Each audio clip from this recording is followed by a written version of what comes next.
정말 끝이구나 하는 순간들을 아마 많이 겪었을 거예요. 여러분, 기도해도 아무런 응답이 없는 것 같고, 눈을 흘리고 애원해도 하나님께로부터 또는 내가 의지하는 사람들로부터 아무 일도 없는 그러한 때가 있었을 거예요. 그때 우리 속으로는 이제 정말로 끝이구나 라는 그러한 생각을 할지 모릅니다. 그런데 오늘 이 성경의 말씀도 그러한 느낌이 있는 것이죠. 예수님이 죽으셨습니다. 십자가에서 숨이 끊어지셨습니다. 그리고 무덤에 장사되었습니다. 그리고 그 무덤은요, 웬만해서는 옮길 수 없는 큰 돌로 막아놨어요. 그리고 군사가 지키고 있습니다. 그러니까 이 돌은요, 누우신 그분을 뵙는 것조차도 막는, 희망을 막는 돌입니다. 마치 기도를 막는 돌과 같아요. 인생의 어떠한 소망을 막아버리는 돌 같았어요. 그런데요, 오늘 본문 보니까 그 새벽 막달라 마리아와 다른 마리아가 이 무덤에 누우신 예수님을 보려고 그곳을 갔습니다. 그리고 그들은 어떠한 마음이었을까요? 아마도 우리 주님이 아무리 내가 죽은 지 사흘 만에 살아나리라 하셨고 이 십자가의 고난을 당하시는 그러한 것을 말씀하셨어도 그때 제대로 깨닫고 그 진정한 예수님 부활하셨을 거야 라는 그러한 마음으로 그렇게 있었던 제자는 없었어요. 단지 이제 장사 되신 예수님을, 그리고 어쩌면은 마음속으로 이별을 다시 하기 위해서 그렇게 가는 발걸음이었을 거예요. 그런데요, 도착해 보니 놀라운 장면을 보게 됩니다. 그 돌문이, 그 돌이 막혀있지 않고 열려있는 것입니다. 여러분, 이 돌을 누가 굴렸을까요? 여자들이 아닙니다. 다른 제자가요? 아니에요. 하나님이 굴리셨어요. 하나님이 친히 그 돌을 치우셨어요. 여러분, 나사로의 무덤을 기억하십니까? 나사로의 무덤에서는 예수님이 너희가 돌을 치우라고 말씀하셨어요. 그러면 그때 아마 그곳에 있던 많은 장정들이 그 돌을 옮겼을 것입니다. 그런데 추측컨대 예수님의 이 무덤을 막은 그 돌은요, 도저히 몇 명의 장정으로도 감당할 수 없는 그러한 돌입니다. 왜냐하면요, 그 당시에 예수가 죽은 지 사흘 만에 살아난다는 이러한 말씀을 이 대제사장들과 이 사두개인, 서기관들, 바리새인들이 다 알았거든요. 그러니까 아마도 그들이 이 장사된 무덤에 와서 그 시체를 훔쳐가고 나서 그리고 예수님 부활했다고 그렇게 말하면 안 되니까 우리가 도무지 그렇게 할 수 없도록 해야겠다는 그런 계획을 세운 거예요. 그러니 그 돌도 거대하고 또 누가 지켜요? 로마의 군인들이 그곳을 지키게 한 거예요. 그런데 지금 이곳에 간 사람은 단 2사람. 그것도 남자가 아니고 여자였어요. 여인 둘이 갔습니다. 그들이 할 수 있는 일이 아닙니다. 하나님이 친히 행하셨어요. 하나님이 그 돌을 불려내신 것입니다. 여러분, 우리는 많은 순간 이렇게 생각해요. 내가 해야지. 내가 아니면 안 돼. 내가 끝까지 버텨야지. 내가 이 일을 꼭 이루고 말 거야 라는, 여러분, 그래서 내가 아니면 다 안 될 것처럼, 내가 못하면 그럼 어떻게 해요? 포기하고 절망 가운데 빠지는, 여러분, 그러한 생각들을 하지 않습니까? 그런데요, 여러분, 나 혼자서 또는 여러 명도 할 수 없는, 여러분, 그 불가능한 일 우리 하나님이 하신다는 거예요. 하나님이 그 돌을 치워 주셨습니다. 여러분의 인생에 어떠한 돌이 있습니까? 기도에도 응답받지 못한 것 같은 그러한 여러 가지 문제들, 시간이 지나도 여전히 해결되지 않은 여러분 인생에 꼬여진 일들, 점점 막혀가고 어려워진 현실들이 있습니까? 그때 내 힘으로 안간힘만 쓰다가 털썩 주저앉는 그러한 사람이 아니라 여러분 그러한 순간에 우리 하나님이 이 돌을 치워주시기를, 하나님이 행하시기를 우리는 기다려야 하고, 그리고 그 하나님을 의지해야 한다는 것입니다. 하나님이 말씀하십니다. 너가 왜 이렇게 애쓰니? 내가 할게. 여러분 마치 어린아이가 끙끙댈 때 부모님이, 선생님이 또는 옆에 있는 어른이 아이야 내가 해줄까? 여러분 그러한 한마디가 얼마나 큰 힘이 되고 그 모든 것을 해결하지 않습니까? 여러분 이 자리는 어떠한 자리입니까? 여러분 세상 가운데서 우리가 포기한 것들, 도저히 감당할 수 없다고 한 것들 여러분 다 주님 앞에 내어 놓으시기 바랍니다. 그리고 우리 하나님이 행하시길, 하나님이 그 돌문을 옮겨 주시듯이 나의 삶의 모든 문제를 내 마음과 내 뜻대로는 될 수 없는 그 일들 우리 하나님께서 행하시고 하나님이 끝을 내시는 그러한 일을 경험하시기를 축원드립니다. 여러분 이때 이제 이들은 부활하신 주님, 누우셨던 곳을 보라, 주님이 안 계셔요. 누우셨던 곳을 보라, 주님이 거기 있으시지 않으세요. 그것은 무엇입니까? 우리 주님 부활하셨다는 증거잖아요. 그래서 이들은 처음에 갔을 때는 절망과 근심과 슬픔에 쌓여진 그러한 상태였지만 이제 그의 마음은 여전히 무서움이 있어요. 왜요? 이러한 일을 누가 경험했겠어요? 그러나 그 안에 또 하나의 마음이 있습니다. 그게 뭐예요? 하나님이 주신 큰 기쁨, 부활하신 주님의 그 놀라운 사실을 그들은 알게 되고 보게 되었을 때 이제 이 일을 전하기 위해서 무서움과 큰 기쁨 가운데 달려가게 된다는 것이죠.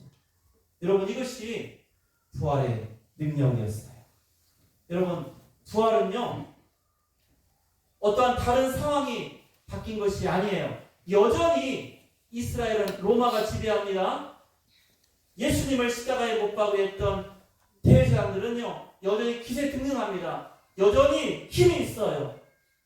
바뀐 상황이 거의 없어 보입니다. 그런데 바꾼 것이 있어요. 뭘 바꿨어요? 예수님의 부활을 목격한 그 두 여인의 마음, 믿음, 그것이 완전히 바뀌어지게 됩니다. 여자들이 직면하고 살아가야 될 상황들은요 그대로였습니다. 그러나 우리 주님께서는 먼저 그 여인들을 바꿔주셨어요. 여러분 슬픔의 눈물을 흘렸습니다. 그런데 이제 그 슬픔의 눈물을 기쁨과 감격, 감사, 소망의 눈물로 바꿔주시는 거예요. 십자가 아래에서 슬피 울었습니다. 그런데 이제 빈 무덤 앞에서 그들은 감사와 기쁨의 눈물로 그 눈물을 또한 바꿔주셨습니다. 여러분 우리 하나님께서 이와 같이 행하실 때 우리의 막힌 그런 돌도 옮겨질 뿐만 아니라 우리에게 진정 해결돼야 될 그러한 문제도 우리 하나님이 반드시 해결하시고 또한 하나님의 뜻대로 인도하신다는 거예요. 울던 자리가 기쁨의 자리로 바뀐다는 것입니다. 끝이라고 생각했던 그 자리가 이제 참된 소망과 감사의 자리로 바뀌게 되었던 거예요. 그게 바로 예수님 부활하신 역사적인 사건이었던 것이죠. 여러분 이 부활의 기쁨이 어떻게 만들었어요? 이 여인들을 달리게 하였습니다. 왜 달렸습니까? 이 소식을 전해야 했기 때문이에요. 그런데요 오늘 말씀을 한번 보세요. 8절부터 9절까지 다시 한번 읽어보겠습니다. 8절과 9절 읽겠습니다. 그 여자들이 무서움과 큰 기쁨으로 빨리 무덤을 떠나 제자들에게 알리려고 다른 길을 할새 예수께서 그들을 만나 이르시되 평안하냐 하시거늘 여자들이 나아가 그 발을 붙잡고 경배하니. 여러분, 처음에 누가 누우셨던 곳을 보라. 누가 한 거예요? 천사가 한 거예요. 천사가. 그런데 그 천사가 예수님의 분부와 당부를 그 여인들에게 말해주고 그들은 부활하신 주님을 이제 확신하며 무서움과 큰 기쁨 가운데 다름질했다는 거예요. 여러분 생각해 보세요. 처음에 이 무덤으로 왔을 때 여인들은요 너무나 절망 가운데 마치 지치고 힘든 그러한 인생길의 발걸음으로 왔을 거예요. 그런데 이제 그 발걸음이 바뀌는 거예요. 뛰게 되는 거예요. 여러분 뛰어서 제자들에게 이 기쁜 소식을 전하게 된다는 거예요. 그런데 놀랍게도요 그 전하려 달려갈 때 누굴 봬요? 부활의 주님. 여러분이 우리의 모든 슬픔과 모든 문제를 주님께 내려놓고 주님이 우리를 도우시고 함께 하시고 여러분의 마음을 아버지 붙잡아 주실 때 우리가 이제 그 능력을 힘입어서 세상에 나가서 이 부활의 주님, 구원의 주님, 나의 참된 구주 되신 예수님을 전하려 나가실 때 우리 주님이 함께 하신다는 거예요. 여러분을 만나 주실 거예요. 여러분의 손을 붙잡아 주실 거예요. 그리고 그 모든 순간을 통해서 여러분 우리는 주님을 경배할 수 있습니다. 여러분 이것이 가장 큰 부활의 기쁨이 되는 것입니다. 여러분 세상 일을 위해 살지 않습니다. 예수님을 전하려 할 때 예수 부활을 외치러 가는 그들에게 우리 주님은 나타나셔서 그들에게 보이시고 그들로 하여금 경배하게 했다는 거예요. 여러분 기원전 490년 꼭 기억하실 필요는 없습니다. 그런데 이 기원전 490년에 저 그리스에 큰 전쟁이 있었어요. 아테네와 저 페르시아가 싸웠습니다. 그리고 그 전쟁에서 이게 마라톤 전투예요. 마라톤 전쟁에서 그리스가 페르시아를 물리칩니다. 그리고 나서 한 병사가 아테네를 향하여 뜹니다. 그 이름이 페이디피데스라는 몰라도 됩니다. 한 병사가 뛰었어요. 여러분 숨이 끊어질 듯 달려갑니다. 자기의 마지막 힘을 다해서 달려갑니다. 그리고 가서 우리가 이겼다! 라는 이 한마디 하고 죽었어요.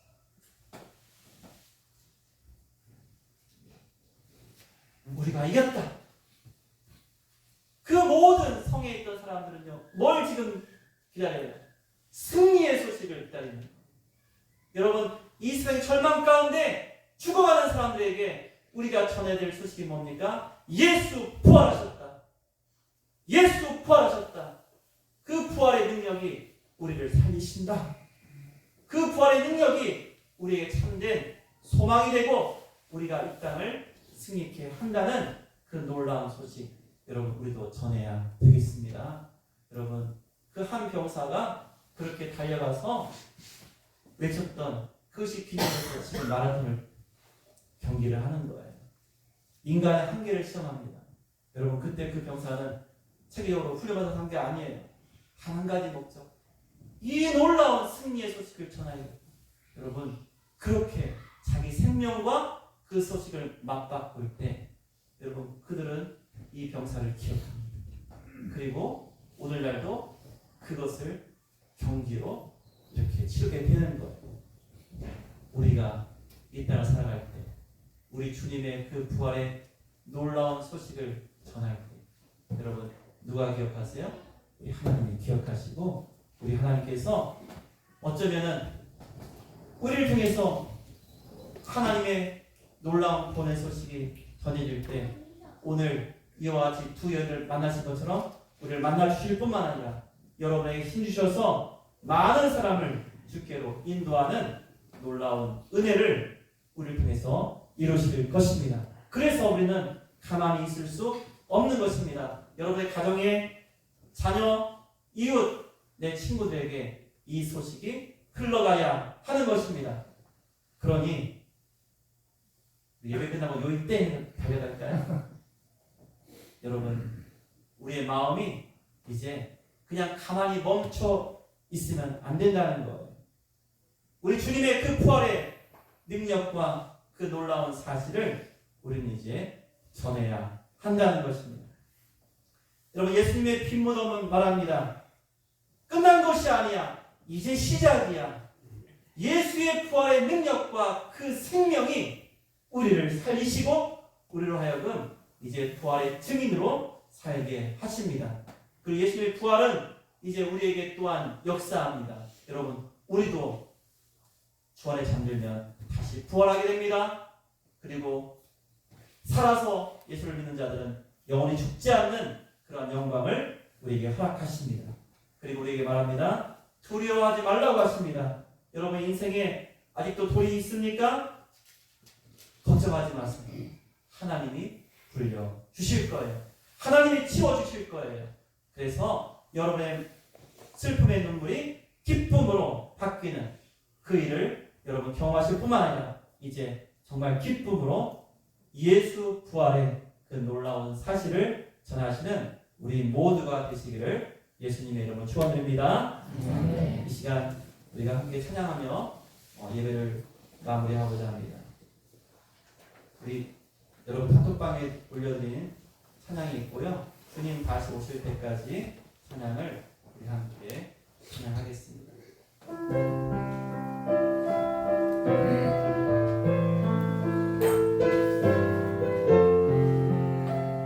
주님 다시 오실 때까지 주님 다시 오실 때까지 나를 이 길을 가리라. 좁은 문 좁은 길 나의 십자가 지고 나의 가는 길 끝에서 나는 주님을 보리라. 영광의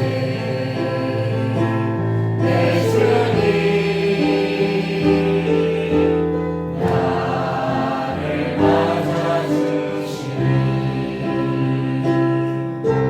주님 다시 오실 때까지 나는 일어나 달려가리라. 주의 영광 온 땅 덮을 때 나는 일어나 노래하리. 내 사모하는 주님 온 세상 구주시라. 내 사모하는 주님 영광의 왕이시라.